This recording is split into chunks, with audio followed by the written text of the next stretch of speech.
Alright YouTube, we are back with another Shinobi collection video, and we got a new Madara coming. No one really expected this Madara to come. We are expecting it to be a Sasuke since it's his birthday month. But we got a new Madara. It's our first 6-path God Madara in the game. Well, and let's see what he can do. Alright, let's go over what Madara does. Madara Uchiha, power to govern the Shinobi world. That title is very fitting for what he does. So skill 1, Sage Art Lightning Death Penalty. It's fast, chakra cost is 100. What it does is it deals 3% plus 1,100,000 to all enemies with a chance to ignore resistance and inflict paralysis. Deal 4 additional attack, dealing 3% plus 210,000 to non-enemies, and it's always hit. His skill 2, again, Entertain Me. It's fastest, chakra cost is 100. Own speed and skill damage plus 600% for 1 turn. Grant Limbo Hengoku God State. Ignore resistance and set non-HP to 1 and inflict 1 turn of cast speed -5, and it's always hit. His God State, Limbo Hengoku. Remove an immune to status effect, Genjutsu, negative special, and God State. High chance to grant instant action when attacking enemy with type advantage. These skills are really good. His first skill is your go-to DPS. I will kill you, and if I don't, I'll paralyze your entire team. That's insane. That's what made Duo Guy and Kakashi really good, and Madara has it. And his second state is just what even is this? Like, you set everyone's HP to 1, and then the cast speed is -5, so they can't even respond, and you just hit them and they die. Like, it counters every unit in the game that's not a nun. So those skills are stupid. And let's move over to their lead and ability. So their lead, power to govern the Shinobi world. Chakra cost is set to 0 and cast speed +5 to all units when HP is below 99%. That will always trigger. His ability to Joy of acquiring the 6 paths power. Withstand +4. High chance for illusion, insta-kill, and enemy terrain immunity. Remove status effect, Genjutsu, and negative special state before action. So going over this a little bit, his withstand +4, that pretty much turns into a revive when we continue with his potential. And high chance for illusion, insta-kill, and enemy terrain immunity. That's good and bad.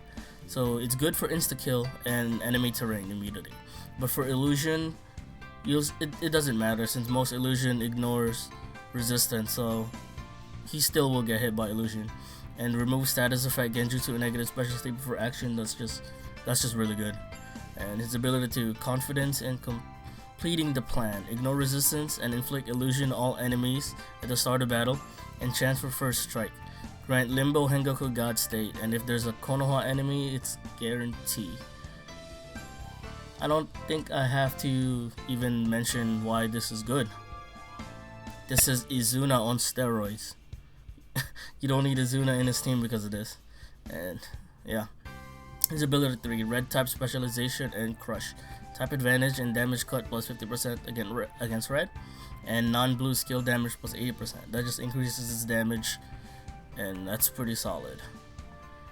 His traditional ability is the usual. You'd want to pick Caltrop. That's the best one overall, but you can't go wrong with substitution.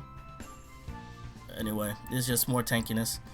So his first gear, cast speed +2, and if there's a Konoha enemy, additional cast speed +3, and chance for skill immunity. That gear is it's a lot of cast speed, but I don't know why you really need that much. I guess it's good if you fight against Hinata and this Madara, but it's whatever. His second gear is a chakra gear. Is 2 turns of chakra cost is set to 0. Doesn't need when his lead is that strong. And then after 3 turns, chakra cost is -50%, and skill damage and speed +150%, which is always active. And his potential is let's go over this. Skip immunity, cancel immunity, chakra cost -50%, and recover 30% HP upon withstand. So there's your first part of your HP recovery. And for the second potential is just a lot of type advantage. So you have blue, yellow, white, and black. Same thing for this one, blue, yellow, white, and black. And then the last forbidden is skip immunity, cancel immunity, damage cut plus 50% if there's a GK enemy. That's really strong. And then the last one is recover 50% HP upon withstand. So total, you get 80% revive. And those are the stats. And that's it. Let's go move over to the team building part of this video. Alright, here's 3 teams for this new Madara that I think is pretty solid. Might not be the best team as what I said before with the Sakura and Tsunade, but these are 2 teams that if you have them, then you'll probably do well enough to rank in the top 150. So the first team is what I like to call a non-insta-kill team. So other than Madara doing his stuff, which I went over earlier, you have Kaguya, who recently got her legendary potential, which finally makes her tanky enough to be run on a team in my opinion. So you just you press S2, that's it. You press S2 and you inflict a state and they die. And then you have Izuna and Tobirama with their legendary S1 that lets you pretty much insta-kill whoever you want.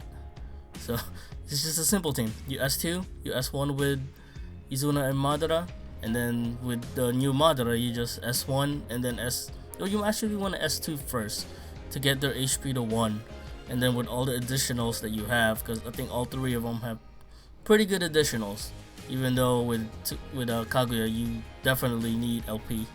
But yeah, it's a pretty solid team, nice and fast. And the S2 is just a non-beatdown team.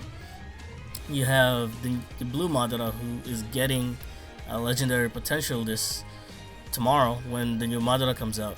So you just use him, he insta-cast S1, and if you have 5 dudes on him, you can have all of those additional abilities triggering in at turn 1, and it's pretty nice and solid. And then his S2 gives cut-in to all the Madaras in your team, and look who can abuse that.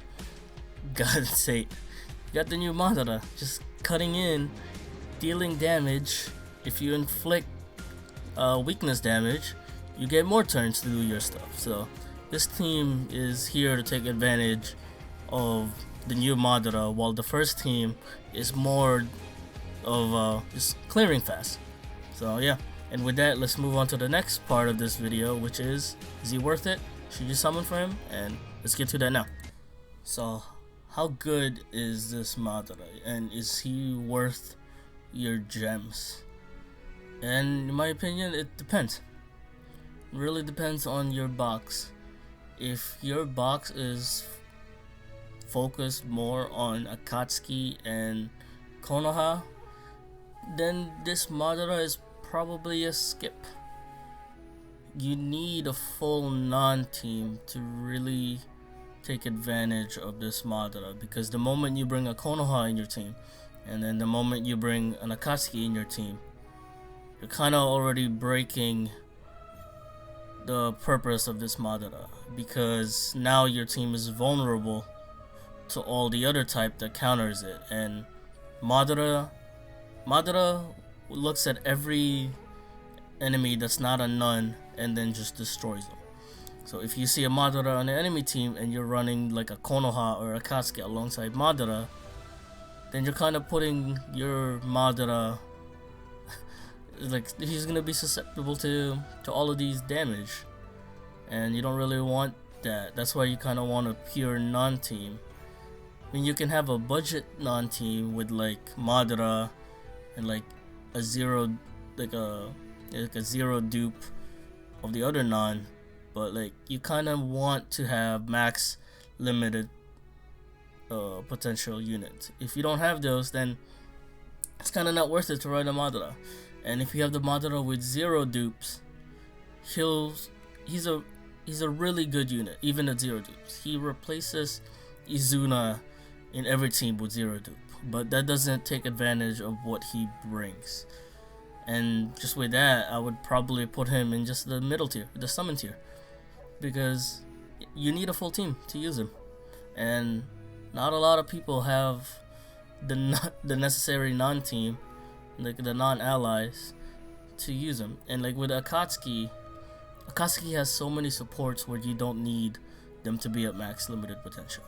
You can have the new Pain, you can have GK Itachi, you have the new duo. They don't have max limited potential, and they work fine at zero dupe. But with a non-team, if you don't have dupes on your team, it's just most likely weaker than all the other teams that exist now. And their biggest weakness right now is that you're running a team of 3, because they don't have a Kizu and a Non.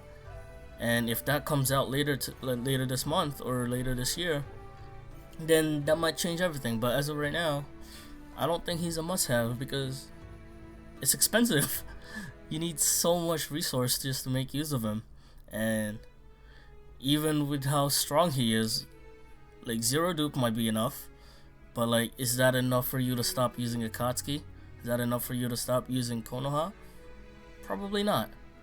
But then like, if you see him as an enemy, like a zero dupe Madara enemy is enough to make you question why this unit exists. But if he's in your team at zero dupe and you're running a team that's not a non team, it won't feel right. I think this is a unit that's a must be, like he must be max limited potential, I think, to be usable in any other teams. And just with that, like, it's kind of sad. Like a nun, they release a nun that's supposed to revive nun, but you need to already have your nun set up for him to really take them into a different tier. Because if you have the best nun team in the game, and they're all max limited potential, they're probably the best team in the game. But the chance of that is like slim to none. So yeah, I feel bad for him, but sadly I must put him in the middle tier. He's just in a 7 tier. You can skip him, and you can go whale for him, but like at this point of the game, him by himself doesn't bring much. And his teammates are not strong enough at no dupes. And yeah, that's his downfall, sadly. But this is only the beginning of the month. Who knows what else we might get in the future. If we get a Sasuke that's a nun, I won't be surprised if that happens during his birthday. He might be a must summon, but as of right now, he's not. So with that, please leave a like and subscribe, and I'll see you guys in the next video. Bye.